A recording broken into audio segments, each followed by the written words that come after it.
भोलेनाथ भगवान की जय।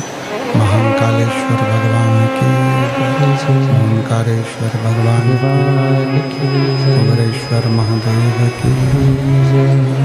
हर हर महादेव, हर हर महादेव, हर हर महादेव।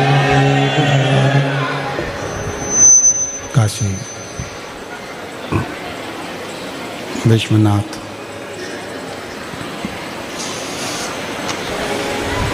ओगरदानी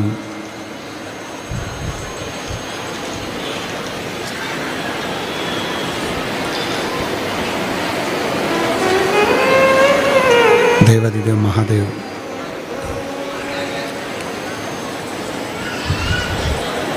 भगवान शिव की परम पवित्र पावन शिव महापुराण की दिव्य और भव्य कथा भगवान शिव की ही कृपा से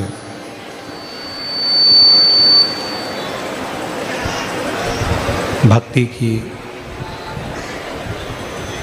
अविरल नगरी गुजरात, जहाँ भगवान शंकर की कृपा से, करुणा से, उनकी उदारता से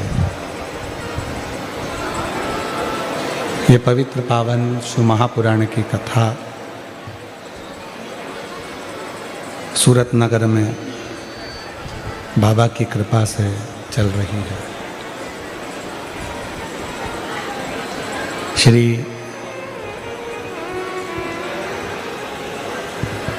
लड्डू गोपाल गौशाला समिति, शास्त्री स्वामी हरिजीवन दास जी महाराज जी, मुख्य रूप से कथा के मूलतः क्रम में आगे बढ़े हैं। एक बार उनके लिए जोरदार ताली बजाकर साधुवाद। श्री छोटू भाई एकनाथ भाई पाटिल जी, जिन्होंने इस कथा को दिव्यता और भव्यता प्रदान करी है। एक बार छोटू भाई एकनाथ भाई पाटिल जी के लिए जोरदार ताली बजाकर साधुवाद। स्वर्गीय मैनेजर मिश्रा स्वर्गीय रघुवंश मिश्रा जी की स्मृति में श्रीमती उर्मिला देवी, आशुतोष मिश्रा, श्रीमती सीमा मिश्रा, जिन्होंने इस सूरत नगर की दिव्य और भव्य कथा का मुख्य यजमान पद ग्रहण किया। एक बार जोरदार ताली बजाकर साधुवाद कीजिए।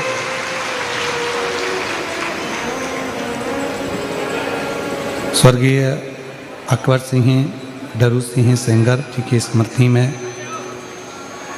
श्रीमती बुद्ध कुंवर जी, श्री लाल सिंह जी सेंगर, सुनील जी सेंगर, मितुल जी सेंगर सूरत गुजरात से हैं, जिन्होंने इस पवित्र पावन माघ महीने की शिव महापुराण कथा का मुख्य यजमान पद ग्रहण किया। एक बार उनके लिए जोरदार ताली बजाकर स्वागत, वंदन, अभिनंदन।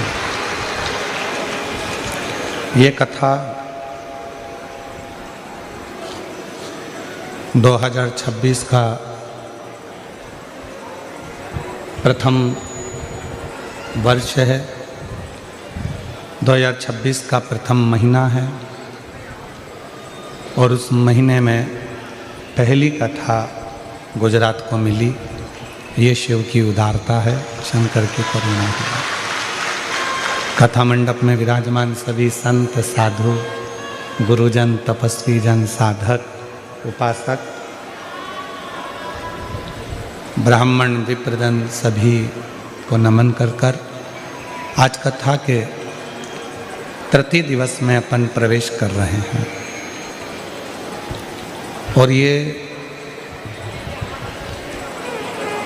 कथा केवल कथा नहीं है, कथा मंडप में ही विराजमान बागेश्वर धाम से आए हुए उनके परम शिष्य माननीय रिच्छारिया जी, उनके लिए भी एक बार जोरदार ताली बजाकर साधुवाद।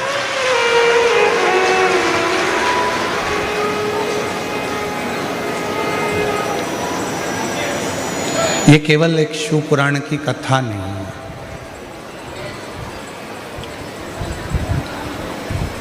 हम प्रतिदिन कथा को प्रारंभ करते हैं और प्रतिदिन एक ही बात आप लोगों के सामने प्रस्तुत करते हैं कि इसको केवल कथा न समझा जाए।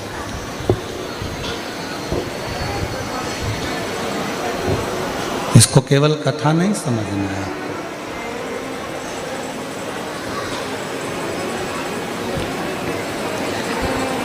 ये आत्मा और परमात्मा का मिलन है।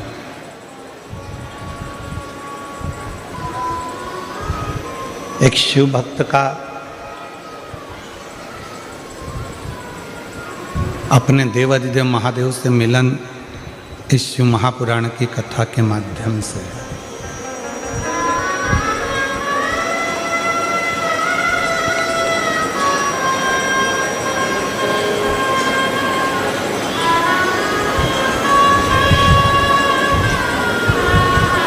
जैसे पत्थर को पत्थर से घर्षण किया जाता है तो चिंगारी उत्पन्न होती है।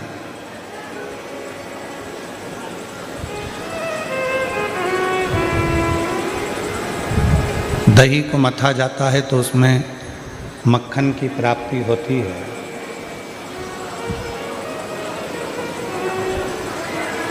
हाथ की हथेली को थोड़ा सा घर्षण करते हैं तो भी अग्नि उत्पन्न होती है।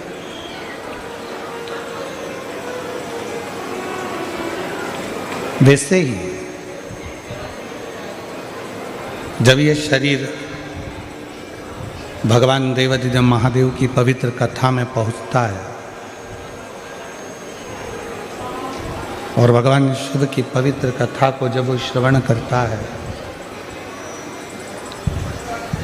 भगवान शंकर की पवित्र कथा का स्मरण करता है, सुनता है, श्रवण करता है,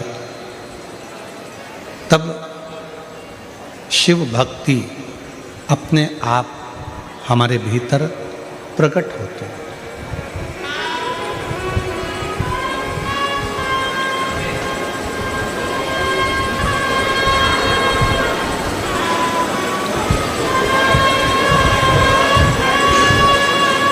तैतीस कोटि देवता में सबसे सरल अगर कोई देव है तो वो देव अधिदेव महादेव।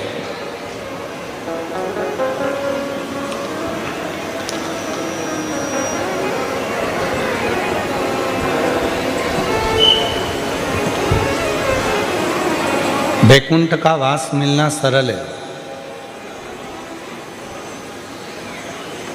घर में गाड़ी और बंगले का मिलना सरल है। जेवरात, आभूषण, माणिक, मोती, रतन, ये सब मिलना सरल है। पर शिव महापुराण की कथा कहती है काशी का वास और शिव महापुराण का निवास ये दोनों कठिन है, बहुत।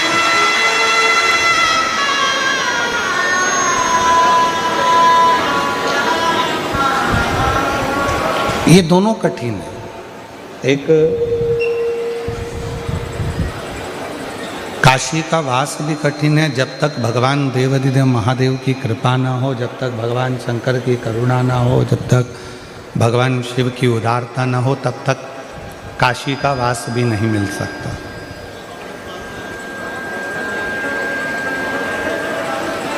काशी का निवास नहीं मिल सकता। और ये आगे के चल रहा है।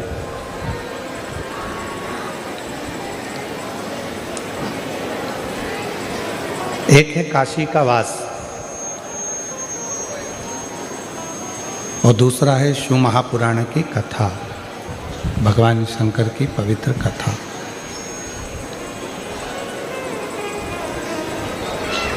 गाड़ी मिल जाएगी, बंगला मिल जाएगा, धन मिल जाएगा, दौलत मिल जाएगी, संपदा मिल जाएगी, सत्ता मिल जाएगी, वैभव मिल जाएगा, पर काशी का निवास और शिव महापुराण की कथा, ये दोनों जब तक भगवान शिव खुद आप पर कृपा ना करें तब तक ये दोनों चीज़ें मिल ही नहीं सकती, मिल ही नहीं।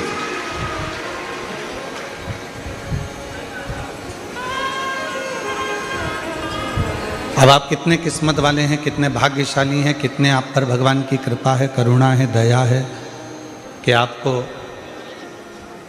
7 दिन सूरत नगर में गुजरात की पवित्र भूमि पर बैठकर ये शिव महापुराण की कथा सुनने को मिल रही है। तो समझ लेना कि शिव जी ने आपका हाथ पकड़कर आपको मंजिल तक भेजने की तैयारी की है।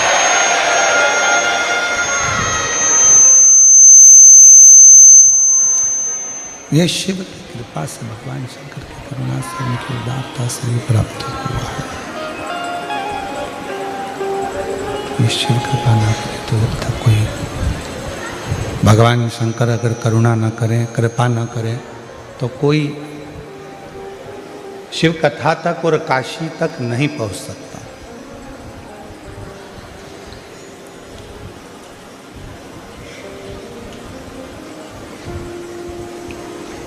कई लोग कहते हैं कि हम कल कथा में जाएंगे, आज हमारे पास में समय नहीं मिला। फिर कोई कहता है कि हम कल पहुंचेंगे, कल आएंगे, कल कथा में जाएंगे, कल हमारे पास में समय रहेगा तो हम कथा श्रवण करेंगे, कथा में पहुंच जाएंगे। शंभु शंभु, कथा में जाएंगे, कथा श्रवण करेंगे कल।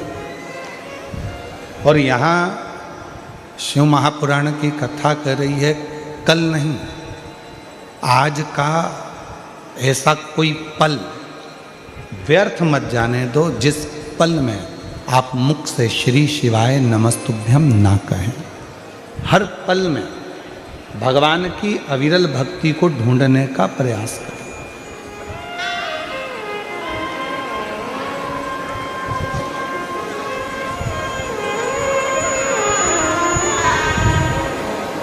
प्रत्येक पल में भगवान को खोजने का प्रयास करो, प्रत्येक पल में भगवान को पाने का प्रयास करो, प्रत्येक पल में शिव को प्राप्त करने का प्रयास करो। प्रत्येक पल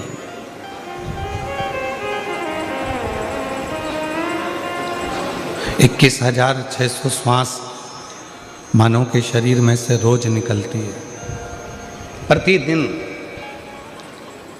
और 21,600 श्वास में से ऐसी कोई श्वास जिस श्वास में आप भगवान का भजन कर लेते हो तो समझना कि आपकी जिंदगी सार्थक हो गई। वो 21,600 श्वास में से कोई भी एक श्वास परमात्मा की भक्ति के लिए निकलती है। जैसे 24 घंटे आप बोलते हो, कुछ ना कुछ अपनी भाषा में बात करते हो, परिवार में रहकर कुछ चर्चा करते हो, पर शिवपुराण की कथा कहती है कि 24 घंटे में से कोई एक पल, 24 घंटे में से कोई एक पल हमारी वाणी का, हमारी जिह्वा का ऐसा होता है जिस पल में, जिस वाणी में सरस्वती हमारी जिह्वा पर विराजमान होती है।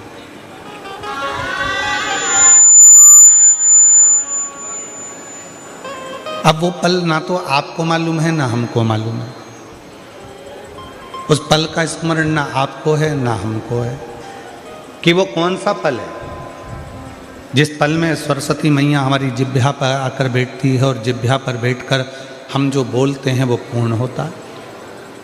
ना हमको मालूम ना आपको मालूम।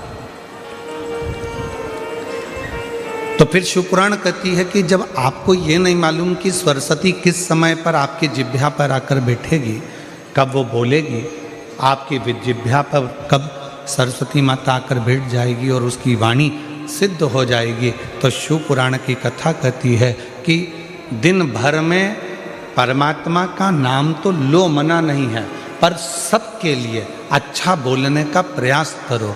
हो सकता है आपके बोलने से किसी का घर अच्छा हो जाए, किसी का परिवार अच्छा हो।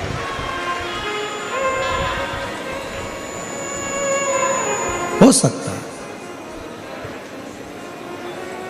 और मैंने तेरे ही भरोसे बाबा, तेरे ही भरोसे हवा बिछी उड़ती जावांगी बाबा, डोर है तो छड़ीना में कटी जावांगी। भोले मैं तेरी पतंग, शंभो मैं तेरी पतंग, हवा बिछी उड़ती जावांगी बाबा, डोर है तो छड़ीना में कटी जावांगी। सरस्वती हमारे जिह्वा पर, हमारे मुख पर 24 घंटे में से एक बार, एक क्षण के लिए आती है। जब हम वो वाणी में कुछ ना कुछ बोलते हैं तो सरस्वती सिद्ध होकर कुछ कह जाती है, कुछ बोल जाती है।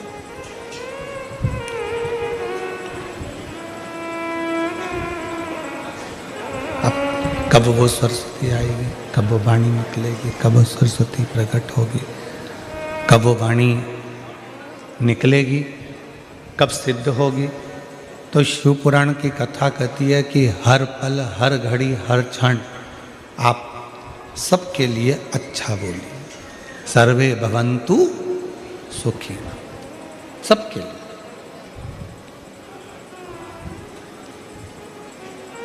कोई जरूरी नहीं है कि आप किसी से पूछोगे कि तुम कैसे हो। अपने वाले से पूछोगे कि तुम सब कैसे हो, दूसरे से भी तो पूछ सकते हो कि तुम सब कैसे हो।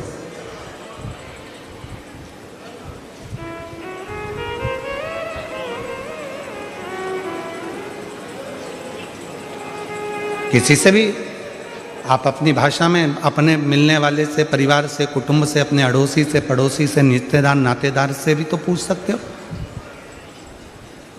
तो कि तुम कैसे हो।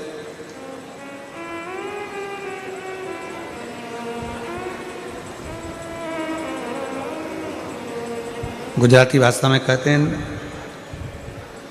तमे बद्धा केम छो।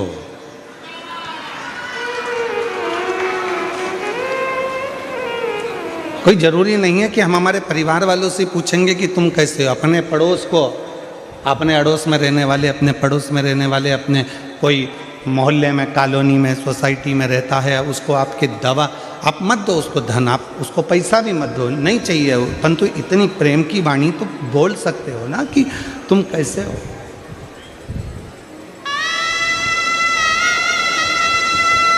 कोई तकलीफ तो नहीं है।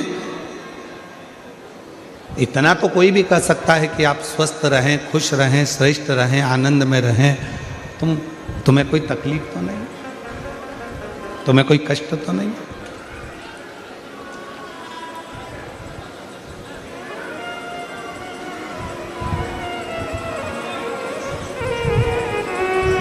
चिल्ला चिल्ला कर लोग कहते हैं विश्व का कल्याण, धर्म की, अधर्म का, प्राणियों में विश्व का कल्याण। अब आप कह रहे हो कि विश्व का कल्याण हो, तुम तुम्हारे पड़ोसी का कल्याण नहीं कर पा रहे।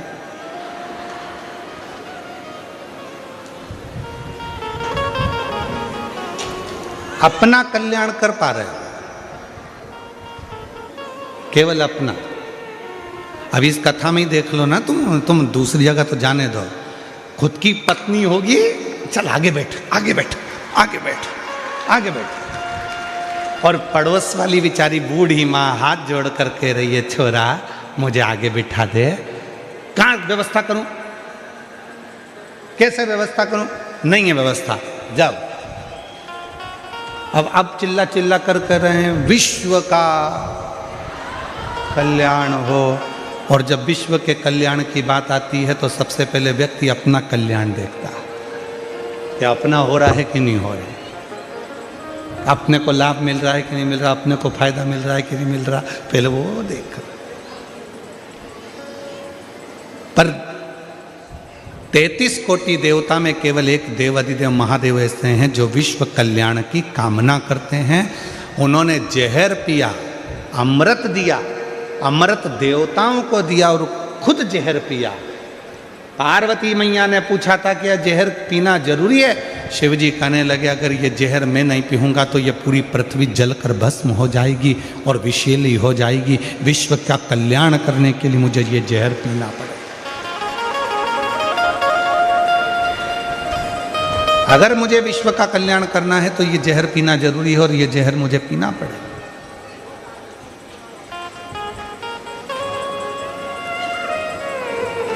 और इसको मुझे पीना है।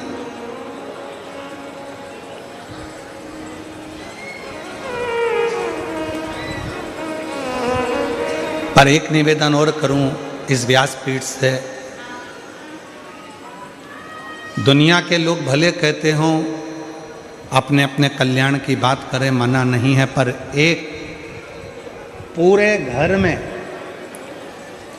पूरे परिवार में घर की जो स्त्री होती है, घर की जो नारी होती है, घर की जो माँ होती है, घर की जो बहू होती है, घर की जो बेटी होती है, घर में रहने वाली एक स्त्री केवल एक ऐसी होती है जो अपने पूरे परिवार के कल्याण की बात करती है और जो व्रत साधना उपास करती है वो पूरे परिवार के लिए करती है। एक स्त्री, एक नारी, एक महिला, वो विश्व कल्याण की ही बात करेगी, वो संपूर्ण परिवार के कल्याण की बात करेगी।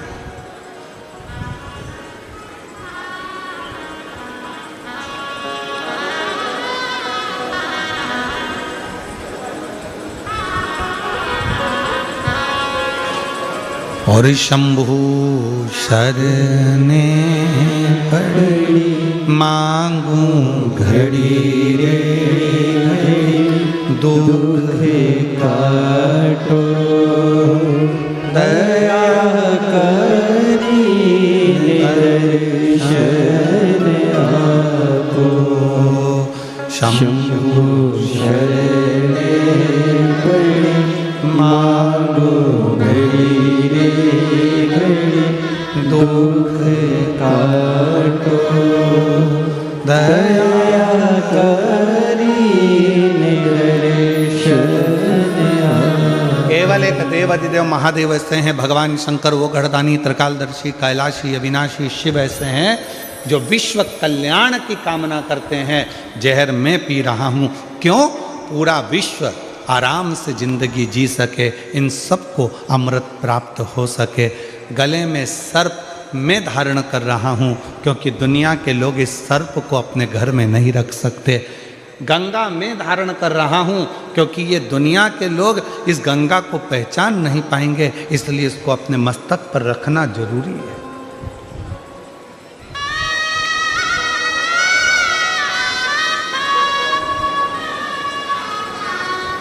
अपने शीश पर रखना बहुत जरूरी है।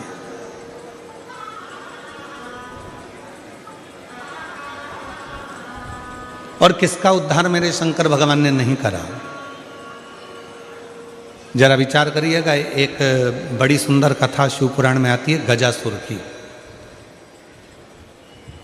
गजासुर की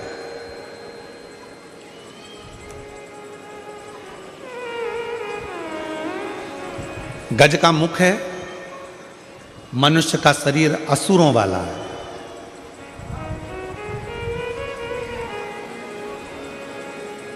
और एक बार उसके मन में आ गया था कि शिव की आराधना के सिवा कोई सार तत्व दुनिया का नहीं है, तो उसने असुर होने के बाद भी भगवान शंकर की आराधना करी, शिव की साधना करी। शिव साधना में डूबा वो, भगवान शंकर की आराधना में डूबा वो गजासुर।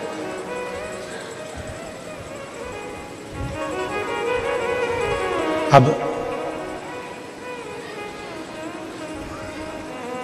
इतनी भगवान देवाधिदेव महादेव की आराधना में गजासुर हो गया, इतनी आराधना में डूब गया, साधना में डूब गया कि भगवान शिव को प्रकट होना पड़ा।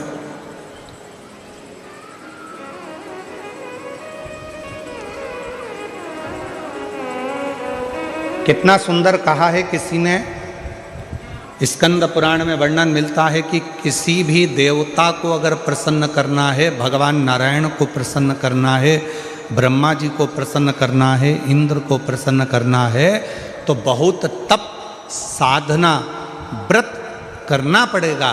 तब जाकर भगवान ब्रह्मा, विष्णु, इंद्र, गरुण, वरुण, अरुण, ये सब बहुत तप साधना के बाद प्रकट होते हैं। पर शंकर भगवान को यदि प्रसन्न करना है और उनको प्रकट करना है तो बहुत व्रत तप साधना की जरूरत नहीं पड़ती। केवल एक लोटा जल शिव के मंदिर में लेकर जाना प्रारंभ कर दो, शिव प्रकट हो जाते हैं और प्रसन्न हो। शिव प्रकट भी होते हैं, प्रसन्न भी होते हैं। इसलिए सारी समस्या का हल एक लोटा जल, बोल बम का नारा है, श्री शिवाय नमः। शिव को पाना सब कुछ हो सकता है, बस तुम्हारा विश्वास, तुम्हारी श्रद्धा, तुम्हारी भक्ति और तो उस भक्ति का बल तुम्हारे भीतर बढ़ाना पड़ेगा।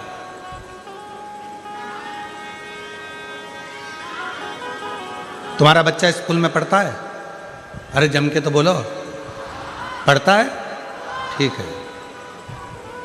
उसके दोस्त भी स्कूल में पढ़ते हैं? जो स्कूल में पढ़ने वाले बच्चे हैं वो उसके दोस्त होंगे, वो भी स्कूल में पढ़ते हैं। अब तुम्हारे बच्चे के नंबर मान लो कम आए और उसके दोस्त के नंबर ज़्यादा आ गए, तो इसमें गलती किसकी है? टीचर की, प्रिंसिपल की, स्कूल की, कि तुम्हारे बच्चे की? अपने बच्चे की गलती है। क्यों? अच्छी पढ़ाई नहीं करी होगी, याद नहीं करा होगा, लिखा नहीं होगा, अध्ययन नहीं करा होगा, इसलिए उसका नंबर कम आया। टीचर की गलती नहीं है। टीचर ने तो एक जैसा पढ़ाया, स्कूल में सब बच्चों को बिठाया, सबको अध्ययन कराया, सबको लिखाया, सबको होमवर्क दिया, सबको घर से लिखने के लिए बुलाया। बस गलती इतनी है कि हमारा बच्चा अच्छे से लिख नहीं पाया, अच्छे से अध्ययन नहीं कर पाया, याद नहीं कर पाया, इसलिए उसका नंबर, उसका परसेंट कम आया। और बाकी का उसका जो दोस्त था उसका परसेंट भी अच्छा बना, उसके नंबर भी अच्छे आ गए।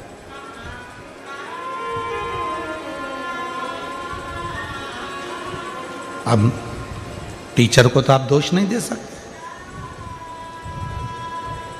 स्कूल को तो आप दोष नहीं दे सकते, प्रिंसिपल को आप दोष नहीं दे सकते। गलती बच्चे की है कि अच्छे से अध्ययन नहीं करा। परसेंट कब अच्छे नहीं आते? जब वो अच्छे से पढ़ता नहीं है, ध्यान नहीं देता है, अध्ययन नहीं करता, इसलिए उसका परसेंट घट जाता है। बस ये बच्चे की कथा नहीं, ये अपनी कथा है। अपन भी एग्जाम देने के लिए संसार सागर में आए हैं। जितना जितना मन लगाकर कर्म करेंगे, अच्छा कर्म करेंगे, अच्छा अध्ययन करेंगे और अच्छे से एग्जाम देंगे और सब अच्छे कर्म के साथ में लिखते हुए चलेंगे, तो निश्चित है भगवान का इसमें कोई दोष नहीं होगा। परसेंट लाना हमारे हाथ में है, परमात्मा तो कॉपी चेक कर कर रिजल्ट बना दे।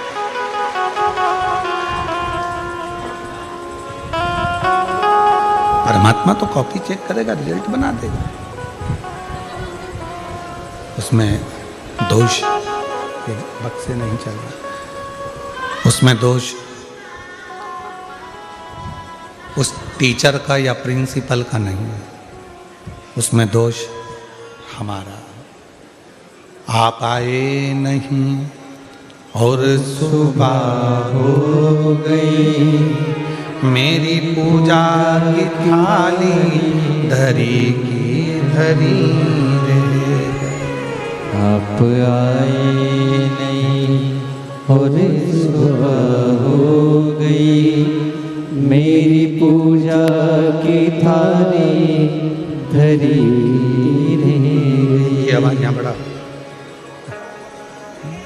रिटर्न में लग रहा।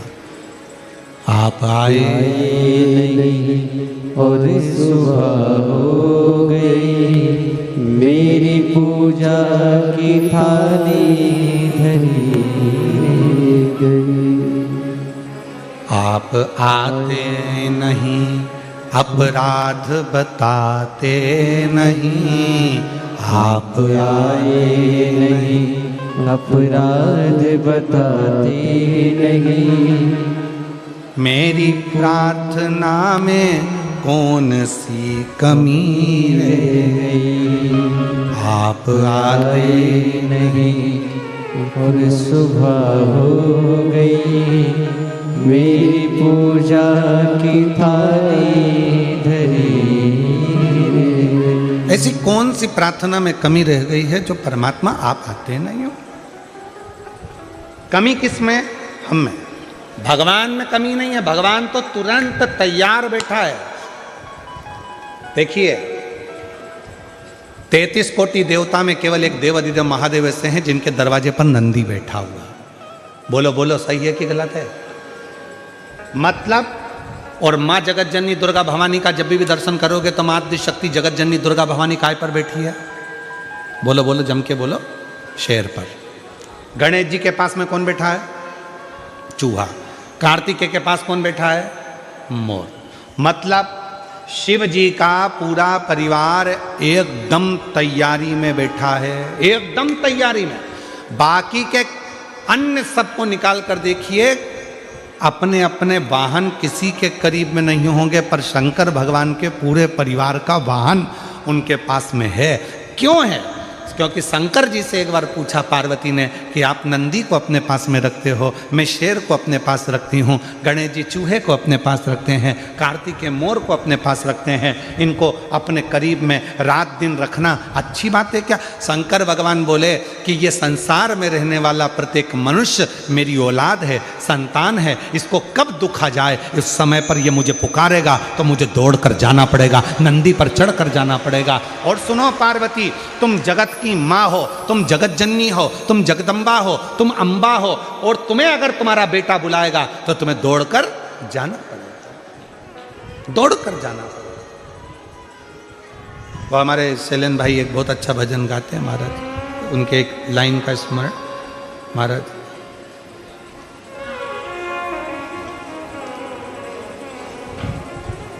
बेटा जो बुलाए माँ को,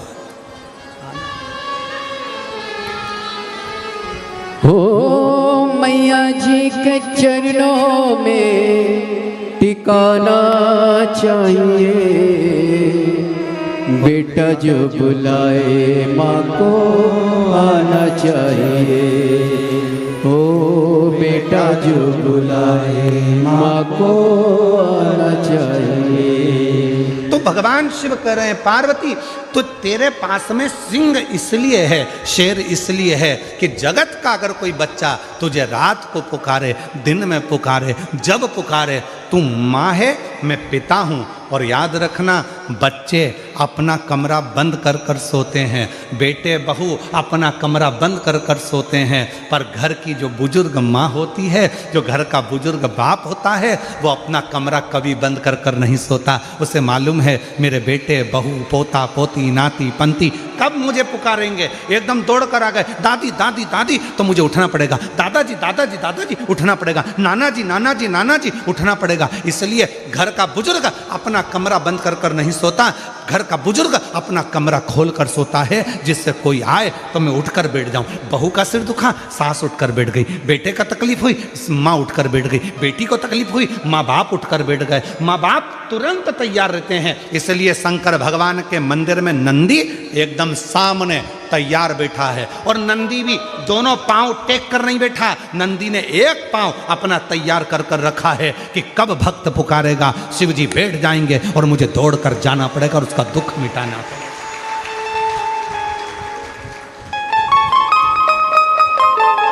बेटा जो बुलाए माँ को आना चाहिए, हो बेटा जो बुलाए माँ को आना चाहिए। हो मैया जी के चरणों में टिकाना चाहिए। इसमें एक लाइन शैलेन जी और जोड़े, मेरे बाबा जी के चरणों में टिकाना चाहिए। बबुआ जब बुलाए बाबा आना चाहिए, बबुआ जब बुलाए बाबा आना चाहिए। प्रेम प्रेम से बोलो जय माता दी, सारे बोलो जय माता, शेरा वाली जय माता दी, पहाड़ों वाली जय माता दी, मेहरा वाली जय माता दी। और बेटा जो बुलाए माँ को आना चाहिए। बस इसलिए मेरे शंकर भगवान नंदी को अपने सामने रखते हैं। माँ जगत जननी दुर्गा भवानी से, स्वयं माँ शेरावाली माता से एक बार माता लक्ष्मी जी ने पूछा, क्यों जगत जननी, हे दुर्गा भवानी, आप दिन रात शेर पर बैठी रहती हो, क्यों?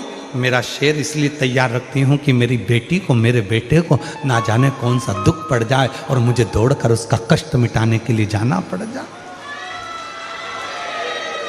दौड़कर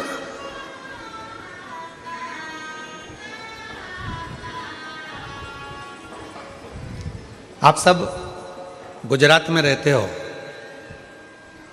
सूरत नगर में कथा चल रही है, आपसे एक प्रश्न करना था, अगर उत्तर देंगे आप तो स्वीकार करेंगे।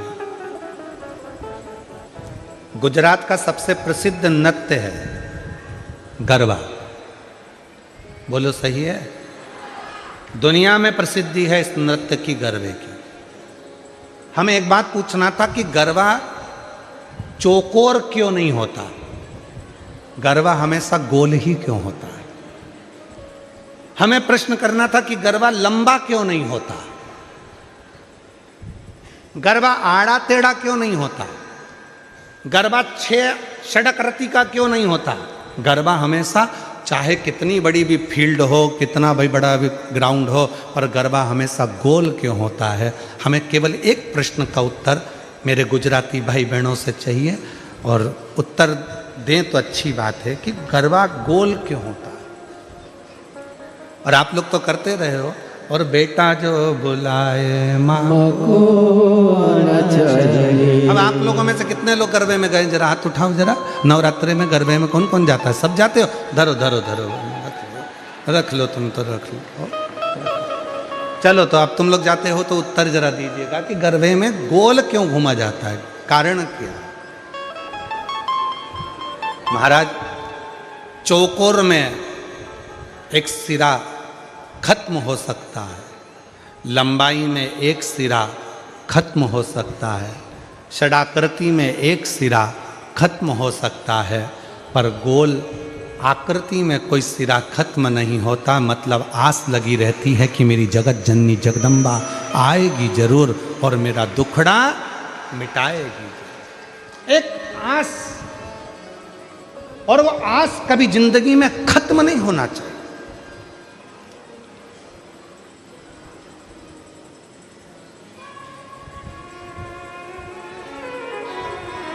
भीड़ में 2 चीजें मिलती है, वो आपको भी मालूम है।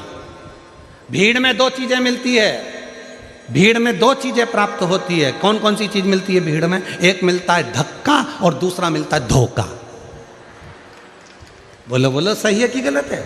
भीड़ में, छोटू भाई, भीड़ में 2 चीजें मिलती है, एक मिलता है धक्का और दूसरा मिलता है धोखा। निगाह हटी और दुर्घटना घटी। अभी थोड़ी देर के लिए पल्लू नीचे आया था और भीड़ में धक्का लगा और धोखा। छोटू भाई, मिश्रा जी कहाँ बैठा? हाँ मिश्रा जी, ध्यान देना जरा, बहुत अच्छी बात है, कथा के तत्व पर ध्यान दीजिएगा। भीड़ में 2 चीजें मिलती है, एक मिलता है धक्का और दूसरा मिलता है धोखा। पर याद रखना, दुनिया की भीड़ में धक्का भी मिलेगा और धोखा भी मिलेगा, पर जब धर्म की भीड़ होती है तो उसमें धक्का मिल सकता है पर धोखा कभी नहीं मिल सकता। उसमें शिव तत्व प्रदान जरूर करता, प्रदान कर। कई माताएं कहती है, गुरुजी हमारे देखो इतनी भीड़ थी, हमारी गले की चेन चली गई। अच्छा ईमानदारी से बोलो, जो नौकरी करने वाले हैं उनका प्रमोशन हो गया, तुम कथा सुनते सुनते पीछे से आगे आके बैठ गए, तुम्हारा प्रमोशन हो गया, पर चोट्टे का आज तक प्रमोशन नहीं हुआ। वो चोट्टा की चोट्टा ही रिया, उसका प्रमोशन नहीं हुआ। जिसकी चेन गई उसकी 2 तोले की ज्यादा बन गई, भगवान ने बनवा दी, मेहनत करी उसने कि अब गई, क्या करूं, रिपोर्ट भी करी मैंने, ये भी करा मैंने, वो भी करा, पर उसकी चेन भगवान ने कहीं ना कहीं मेहनत करके 2 तोले की ज़्यादा बनवा दी, कृपा कर दी। पर जो चोट्टा था, चोट्टाई करते करते उसकी पूरी जिंदगी निकल गई, फिर भी वो चोट्टा की चोट्टा ही रिया, उसका प्रमोशन नहीं हो पाया, वो चोट्टा की चोट्टा ही। क्यों? क्योंकि उसने जिंदगी में सबको धोखा दिया है, और धोखा देने वाला कभी खुशी की जिंदगी नहीं जी सकता, वो दुख की ही जिंदगी जीता। याद रखना, भीड़ में 2 चीजें ज्यादा मिलती हैं। पहले नंबर पर मिलता है धक्का, और दूसरे नंबर पर मिलता है धोखा। दुनिया की भीड़ में चलोगे तो एक ना एक दिन धक्का भी मिलेगा और धोखा भी मिलेगा, इसलिए सावधान सावधान। मेरे गुजराती बहन भाई, मेरे सूरत की जीजियों, सूरत के जी जाओ,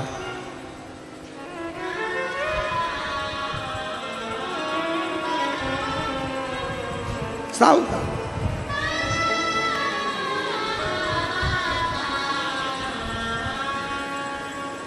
थोड़ा समझ,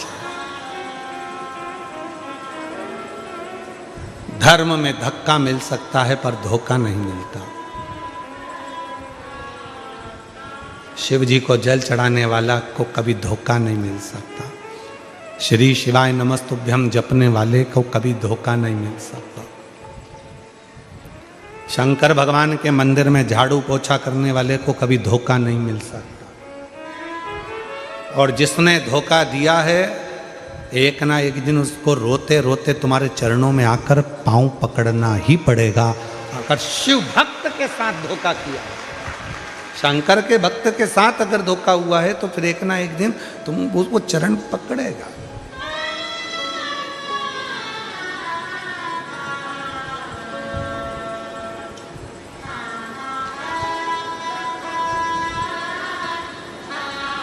इसलिए जो सूरत के निवासी हैं, गुजरात के वासी हैं, वो अपनी मस्ती में ज़िंदगी जीते हैं। अब हमने देखा है यहाँ गरबा करने वाली मेरी बहनों को, मेरी बेटियों को, मेरे बेटाओं को, मेरी जीजियों को, मेरे जीजाओं को भी हमने देखा। वो गरबा पास वाला कैसा कर रहा है उनको मतलब नहीं, वो तो वो अपनी मस्ती में जीते हैं। और दुनिया में बहुत लोचे होते हैं, और सूरत वाले तो लोचा ही खा जाते हैं।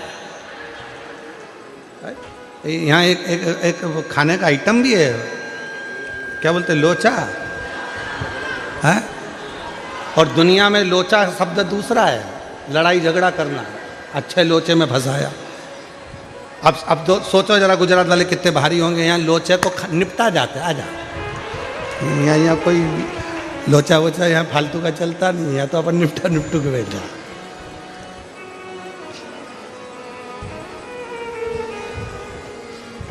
इसलिए महाराज शिव कथा कह रही है, भगवान शंकर का चरित्र कह रहा है। शिव की भक्ति, भजन, स्मरण आप जैसा करेंगे, वैसा वैसा भगवान आपके पास दौड़कर आने के लिए तैयार बैठा है। भगवान देरी नहीं कर रहा है, हमारी देरी। एक पत्र है, अच्छा है, देखो। अब कुछ नहीं मिला तो बिंदी के पत्ते पे लिख दिया, ठीक है। खिड़की भी है उसमें।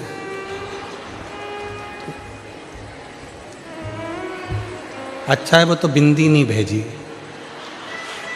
नहीं तो कह देती भैया भाभी को दे देना। हमारी तरफ से संक्रांति चल रही है, तो वो संक्रांति में वो मकर संक्रांति के दिन वो 14 आइटम बंटते हैं ना, तो उसमें वो लिख के भेज देती 14 बिंदी है, हमारी भाभी को दे देना, मकर संक्रांति का गिफ्ट।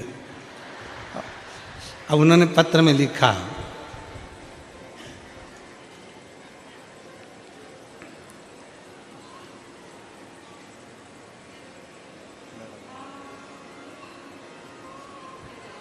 काजन क्या क्या, अब तुम जरा पढ़ो तो रे, सब पढ़ो, चलो पढ़ते जाओ। हम उंगली चला रहे हैं इसमें। हम गुजरात,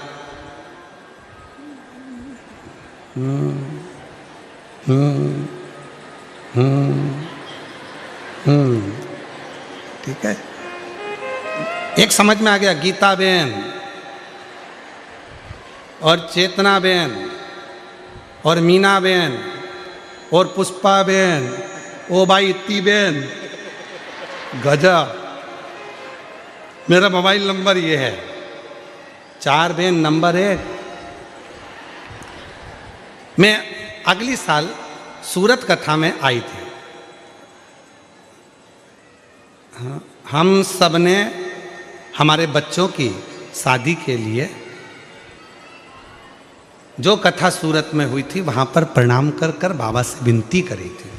हम सब ने अपने बच्चों की शादी के लिए, मतलब ये चारों बहनों ने अपने अपने बच्चों की शादी के लिए प्रार्थना करी थी। और गुरुजी आज हम बाबा को धन्यवाद देने के लिए आए हैं कि हमारी सारी बहनों के छोरा छोरी की शादी हो गई, सबकी हो गई। इसीलिए हमने मिलकर एक ही पत्र लिखा है। ये पत्र तो नहीं है,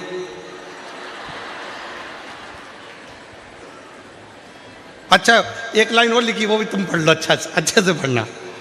हम सबको एक बेलपत्र दे दो।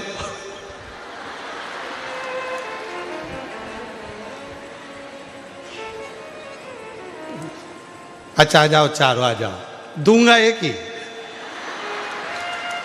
आ जाओ, कौन कौन सी बहन है, चलो नाम पढ़ो।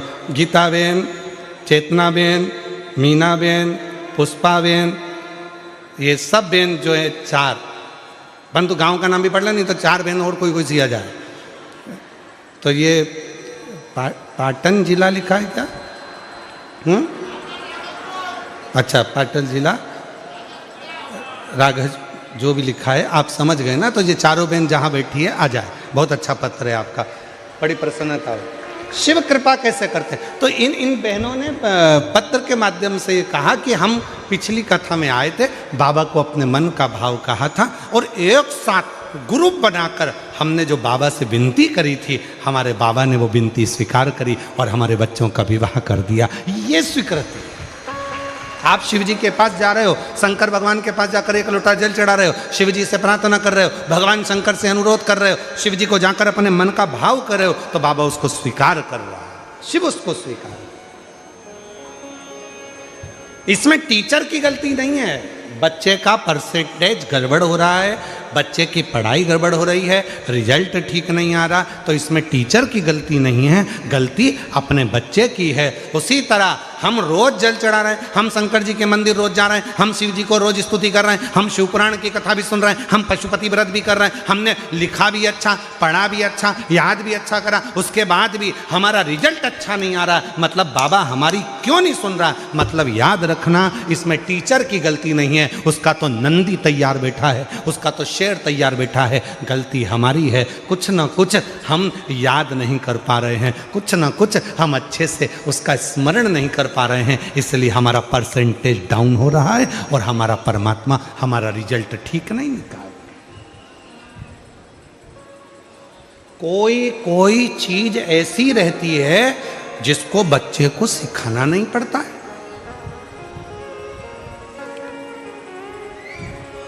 सिखाना ही नहीं पड़ता। कितनी माताएं बैठी हैं जिनके बच्चे कोचिंग क्लास जाते हैं, ट्यूशन जाते हैं, पढ़ने जाते हैं? बोलो बोलो जल्दी जल्दी हाथ उठाओ। सबके जाते होंगे ना, हमारे बच्चे भी जाते हैं ट्यूशन, उसमें कौन सी दिक्कत बात है? उसमें शर्माना वरमाना नहीं चाहिए हो। सबके बच्चे ट्यूशन जाते हैं, सबके बच्चे कोचिंग जाते हैं। बच्चे को अच्छा पढ़ना है, कोचिंग क्लास जाना पड़ेगा, उसको सिखाना पड़ेगा। लैपटॉप चलाना है तो भी उसको सिखाना पड़ेगा, गाड़ी चलाना है तो भी उसको सिखाना पड़ेगा, मशीन चलाना है तो भी उसको सिखाना पड़ेगा। केवल एक चीज ऐसी है जो बच्चे को सिखाना नहीं पड़ता, वो है मोबाइल।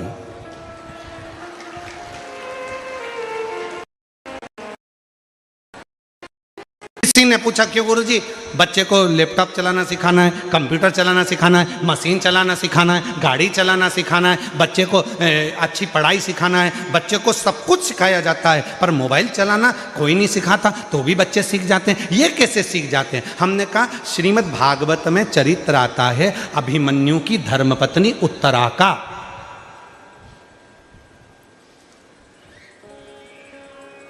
श्रीमद् भागवत में चरित्र आता है कि गर्भस्थ हिरण्यकशिपु की पत्नी जब गर्भ से थी, नारद जी उसको लेकर चले गए थे, इतना सत्संग कराया कि उनके गर्भ से जो बच्चे ने जन्म लिया उसका नाम प्रहलाद हो गया। जो आते से ही भगवान के नाम का एहलाद करा वो प्रहलाद हो गया। मतलब डॉक्टर कह देते हैं बेड रेस्ट गर्भ के समय पर, बच्चा गर्भ में है और डॉक्टर ने कह दिया बेड रेस्ट। अब बेड रेस्ट में करना क्या है? कोई रामायण तो पढ़ोगे नहीं, गीता पढ़ोगे नहीं, शिव पुराण पढ़ोगे नहीं, तो करोगे क्या? इतने ध्यान से मोबाइल चलाते हो कि अंदर बैठा पप्पू वो पूरी ध्यान लगाकर, तुम सोच रहे हो कि मैं देख रही हूं मोबाइल, नहीं, वो अंदर से देख रहा, पूरा ज्ञान ले रहा है मोबाइल का। ऐसे खोलना है मोबाइल को, लॉक हो जाए तो ऐसे करना है, ऐसे करना है। और बच्चा बस उसको सारी कोचिंग देना पड़ती है, सारी क्लासों में भेजना पड़ता है, पर मोबाइल चलाने की क्लास में बच्चे को नहीं भेजना पड़ता, क्योंकि वो माँ के गर्भ में इतना सीख कर आता है कि आते से ही उसको मोबाइल रूपी खिलौना प्राप्त हो जाता है। चाहिए क्या था? गर्भस्थ नारी को, गर्भस्थ माता को पढ़ना था शिव पुराण, पढ़ना था रामायण, पढ़ना था गीता, पढ़ना था भगवान शिव का नाम, पढ़ना था राम नाम, कृष्ण नाम, शिव नाम, जगत जननी का नाम, परंतु उसने मोबाइल को देख देख कर तो बच्चे को रुचि। आप देखो, बच्चे को अगर रोटी खिलाना है तो मोबाइल पकड़ा दो, कपड़े पहनाना है तो मोबाइल पकड़ा दो, चुप कराना है तो मोबाइल पकड़ा दो। कारण उसने गर्भस्थ वही देखा।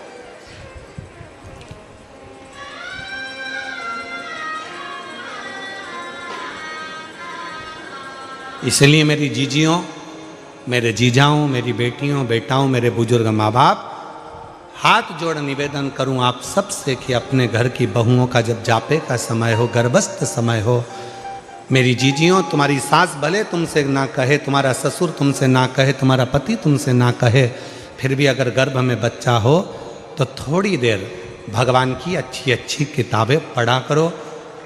हमारे राष्ट्र के सैनिकों का चरित्र पढ़ा करो, राष्ट्र रक्षकों का चरित्र पढ़ा करो, जिससे हमारा बच्चा जन्म ले तो छत्रपति वीर शिवाजी और महाराणा प्रताप जैसा जन्म।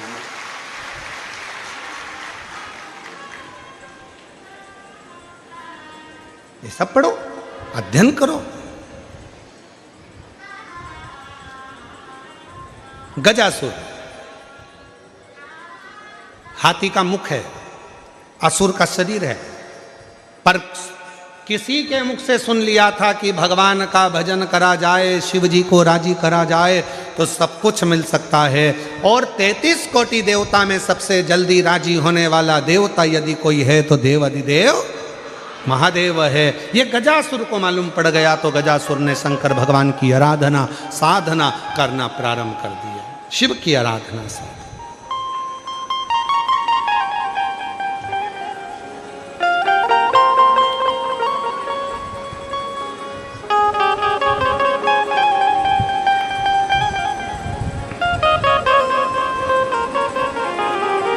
और महादेव नमन चरणों में स्वीकार कीजिए, सबका किया है मेरा भी उद्धार कीजिए, उद्धार कीजिए।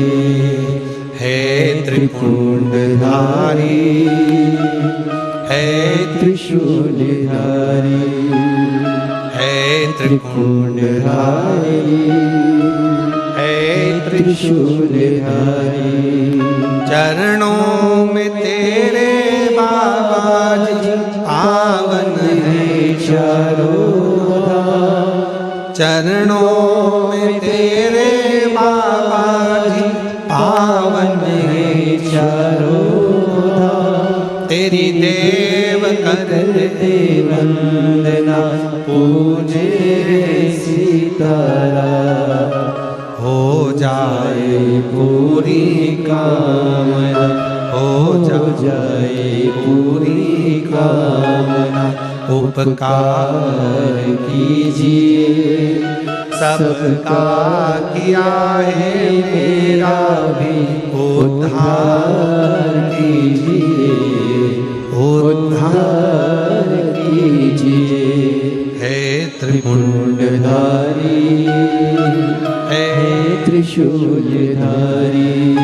सब पर कृपा करता है, जिस भाव से जो पुकारता है उस पर करुणा करता है। गजासुर ने तपस्या करना प्रारंभ कर दी। भगवान शिव प्रकट हो गए, मांग ले तुझे क्या चाहिए, क्या दिया जाए तुझको।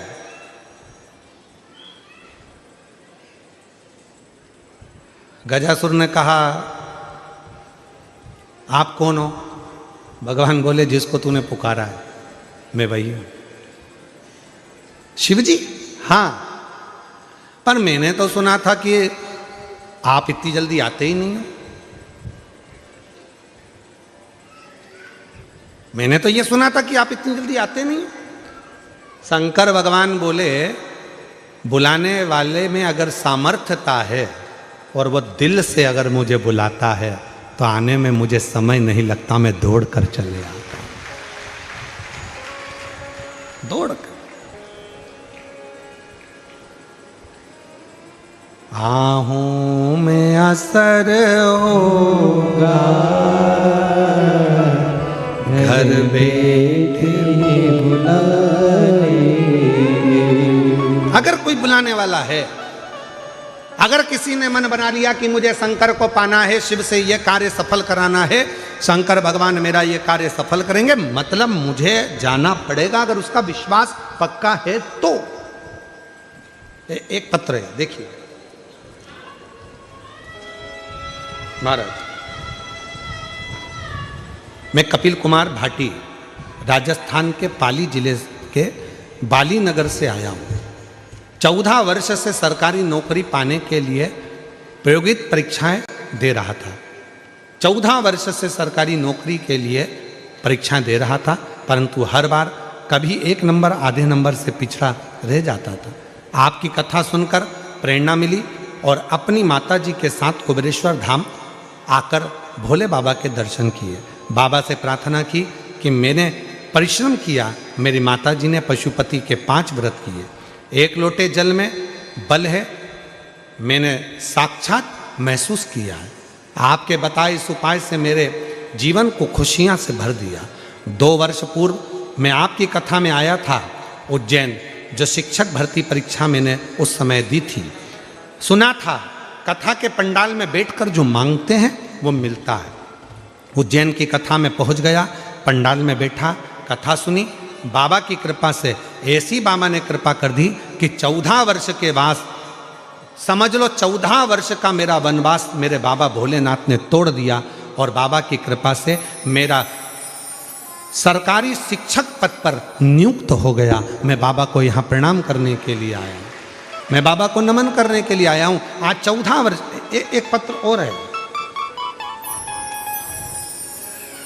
मेरा नाम मंजू ओदिच्य है, मैं राजस्थान जिला, अगर जिनके पत्र पढ़ रहे हैं अगर बैठे हों तो आ सकते हैं।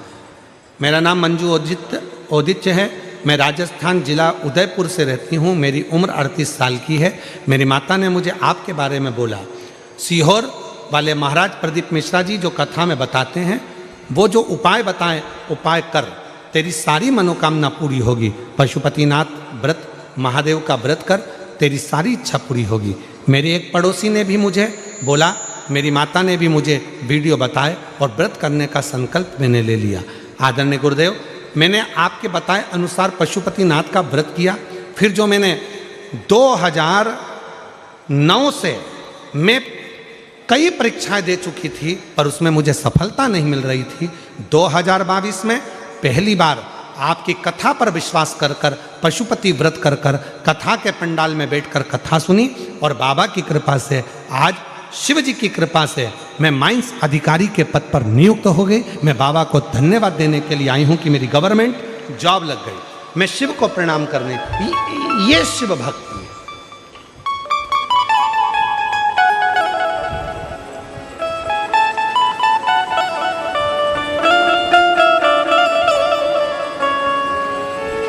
भूमि का प्रताप क्या है?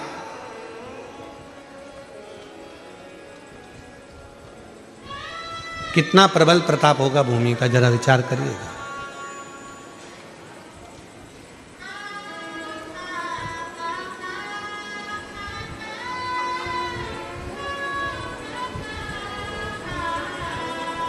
छोटू भाई, एक पत्र आया है, उस पत्र में वो कल हमारे पढ़ने में आया था, हम ढूंढेंगे तो समय लगेगा, पत्र बहुत सारे हैं।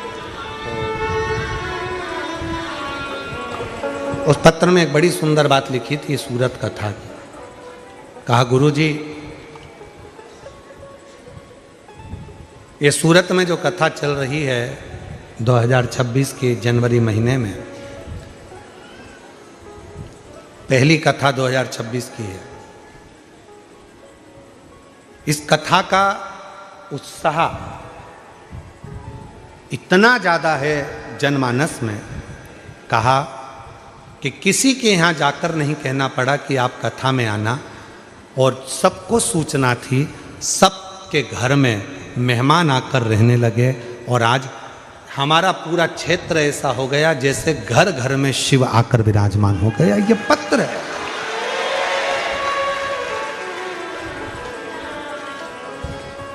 मैं साधुवाद देता हूँ सेंगर जी आपको भी, मैं साधुवाद देता हूँ मिश्रा जी आपको भी, छोटू भाई आपको भी, और महाराज जी लड्डू गोपाल गौशाला के स्वामी जी को भी धन्यवाद देता हूँ। सहजता सरलता से है।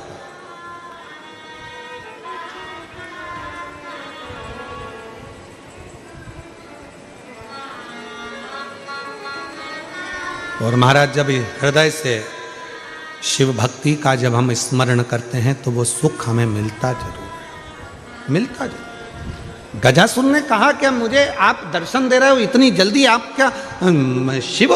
हाँ, तो मैंने तो सुना था कि आपको आने में बहुत समय लगता है, आप इतनी जल्दी आते ही नहीं हो। शंकर भगवान बोले, बुलाने वाला चाहिए, मैं आ जाता। कौन मना करता है कि मैं नहीं आता? मैं तो आ जाता।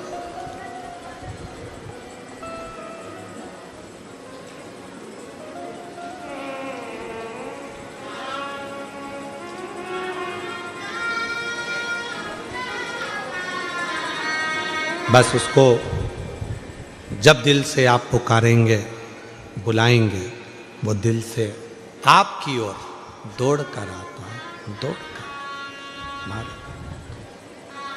और सुन के भक्तों की पुकार हो के नंदी पे सवार, काशी नगरी से आयो ये मेरे भोलेनाथ। सुन के भक्तों की पुकार हो के नंदी पे सवार, काशी नगरी से आए है मेरे भोलेनाथ। सुन के भक्तों की पुकार हो के नंदी पे सवार, काशी नगरी से आए हे मेरे भोलेनाथ।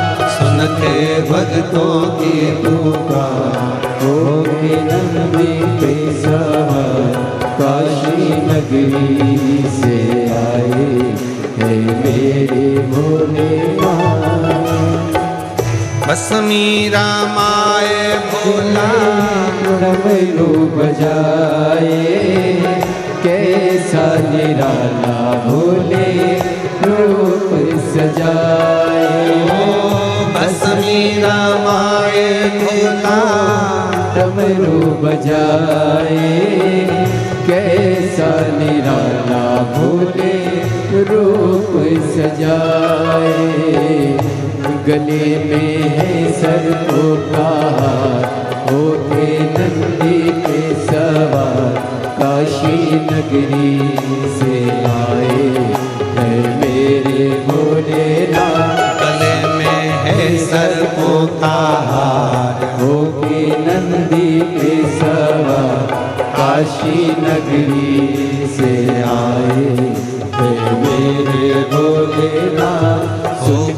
भक्तों की पुकार, हो के नंदी पे सवार, काशी नगरी से आए मेरे भोलेनाथ।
मृगछाला पहने भोले, जटाओं में गंगा, चम चम चमकता है माथे पे चंदा।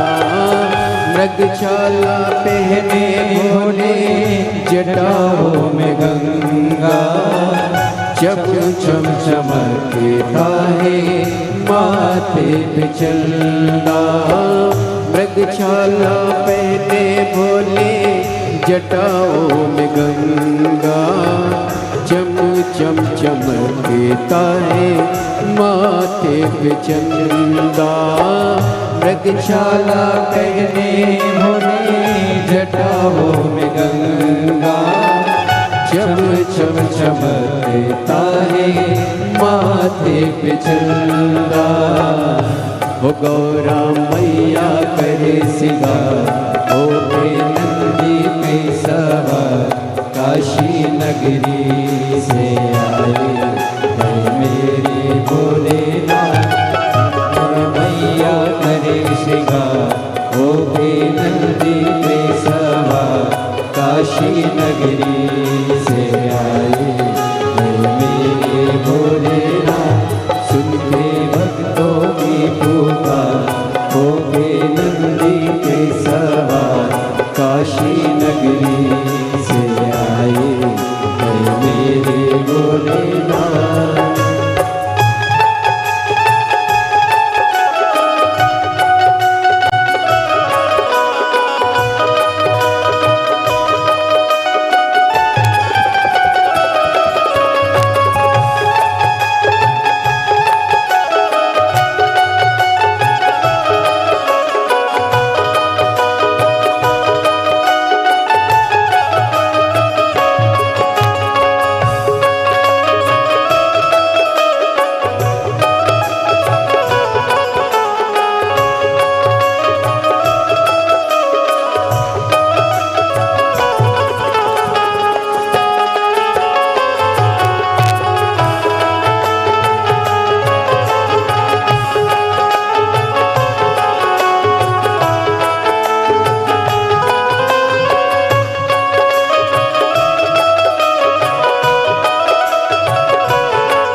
के देव इनकी महिमा महान है।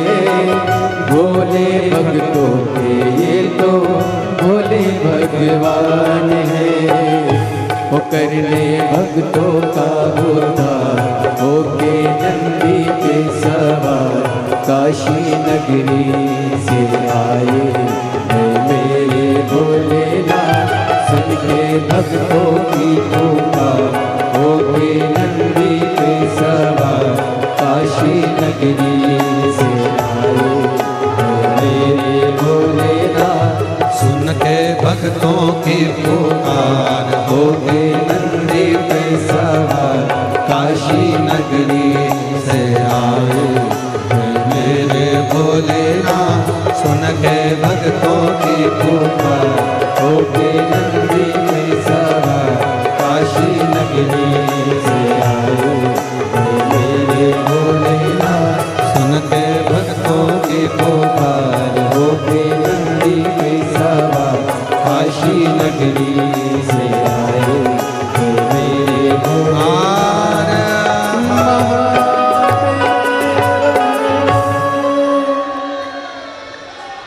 अपने स्थान पर बैठकर भगवान शिव जी को अपने मन की बात कहें, बाबा को अपने मन का भाव करें, प्रार्थना करें, विनती करें, निवेदन करें। शिव जी को अपने मन का भाव कहकर प्रार्थना कर बाबा को जहाँ जगह मिले वहाँ बैठकर बाबा को अपने मन का भाव कहिए, प्रार्थना करिए, विनय करिए, निवेदन करिए। जहाँ जगह मिले वहाँ बैठकर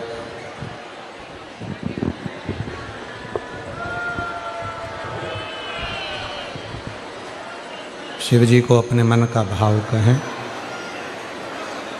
ये कथा जो सूरत में चल रही है,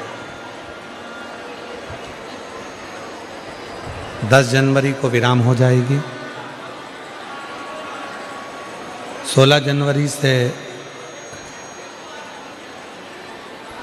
22 जनवरी तक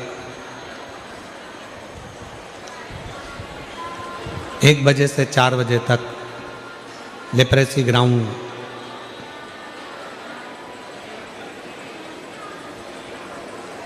सरदार स्टेट फॉरेन लैंड, आजवा रोड, बड़ौदा, गुजरात में 7 दिवसीय शिव महापुराण की कथा 16 से 22 जनवरी तक होगी।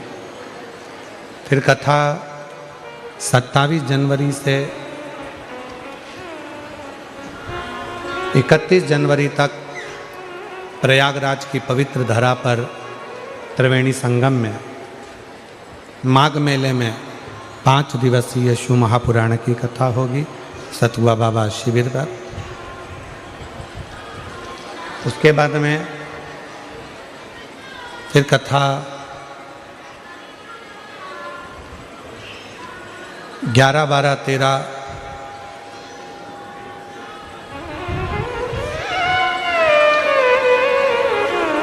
डबरा मध्य प्रदेश में रहेगी 3 दिवसीय शिव महापुराण कथा। फिर 14 से 20 फरवरी रुद्राक्ष महोत्सव कुबरेश्वर धाम सीहोर में रहेगा। बाबा से अपने मन का भाव सब हृदय से प्रार्थना करें, विनय करें, निवेदन करें, विनती करें और बाबा को अपने हृदय से प्रार्थना कर मन का भाव वैश्य करें।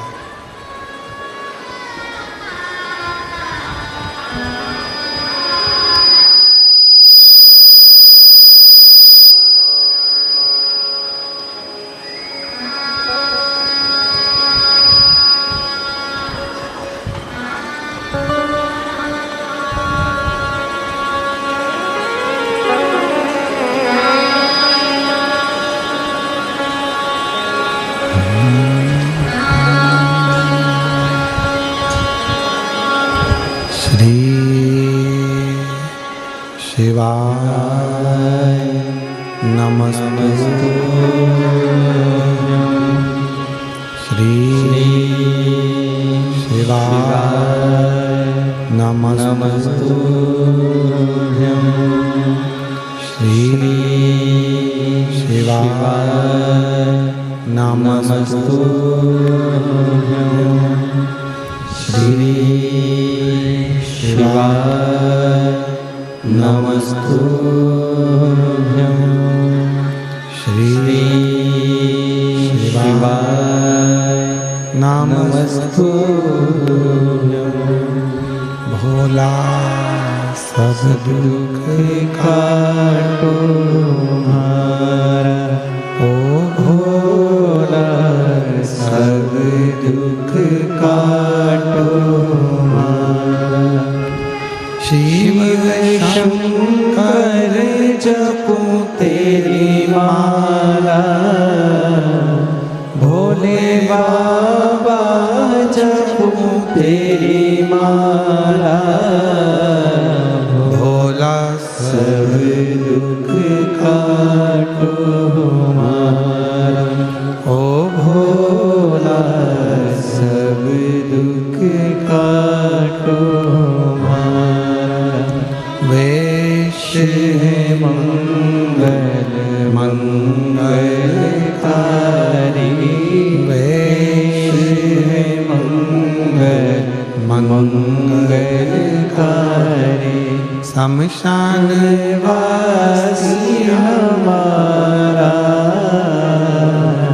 शमशान वासी हमारा ओ भोला सब दुख काटो हमारा ओ भोला सब दुख काटो हमारा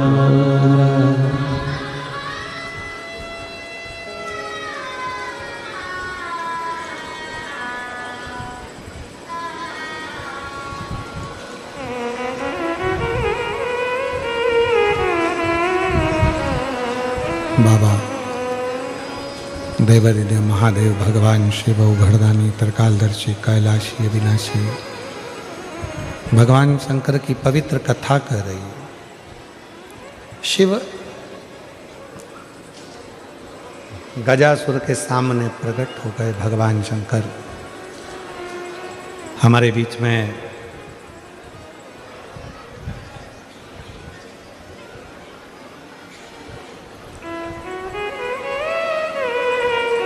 जय जय श्री राधे।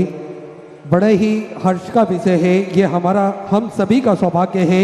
हमारे बीच में संतों का आगमन हुआ है। एक बार सभी संत भगवान के लिए जोरदार ताली बजाकर स्वागत करें, जिसमें परम पूज्य स्वामी परमानंद जी सरस्वती जी अर्थ विद्या मंदिर राजकोट गुजरात से हमारे बीच में पधारे। एक बार जोरदार ताली बजाकर स्वागत करें, जिन्होंने राम सेतु आंदोलन में प्रणता धारण करी। विश्व योग दिवस के लिए आपने सभी को जागृत करा।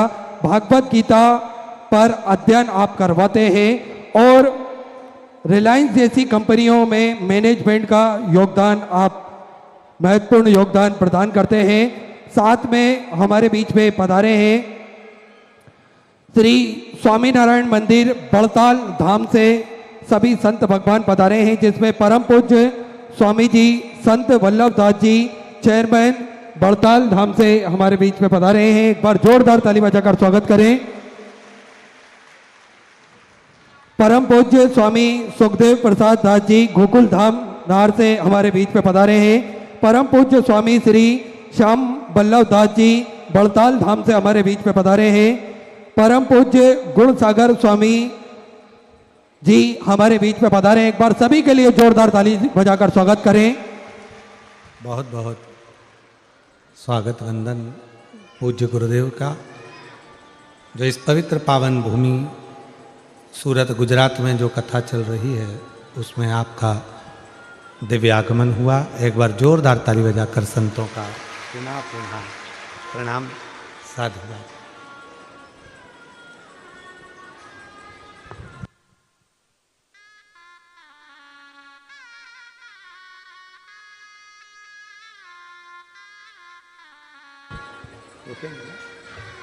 ठीक है। गजासुर की कथा कर रही है महाराज। हाथी का मुख है और शरीर असुर का, मनुष्य का देह बना हुआ। पर देवादिदेव महादेव से प्रार्थना कर रहे कि आप आ तो गए, यहां पहुंच गए, पर मुझे नहीं लगता कि आप शिव हो।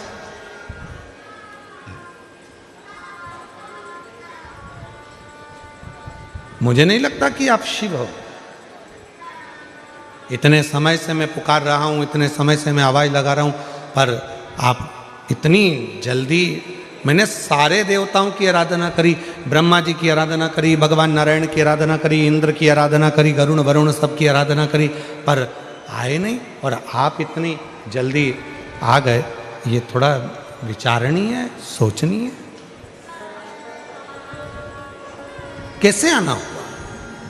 शिव जी बोले कि आपने साधना करी है, तप करा है, और ऐसा नहीं है कि मैं जल्दी नहीं पहुंचता। शिव महापुराण की कथा कहती है, भगवान शंकर कहते हैं कि मुझे केवल हृदय से, भाव से जो पुकार लेता है, मैं तुरंत पहुंच जाता हूं। आ जाइए, तुरंत पहुंच जाता हूं।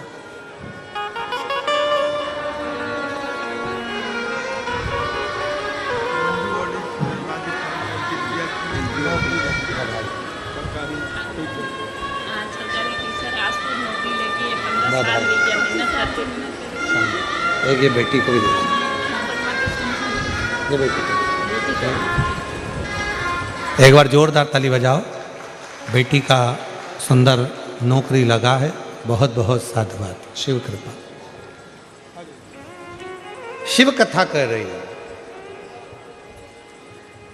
गजासुर का चरित्र कह रहा है कि गजासुर कहता है कि मुझे नहीं मालूम,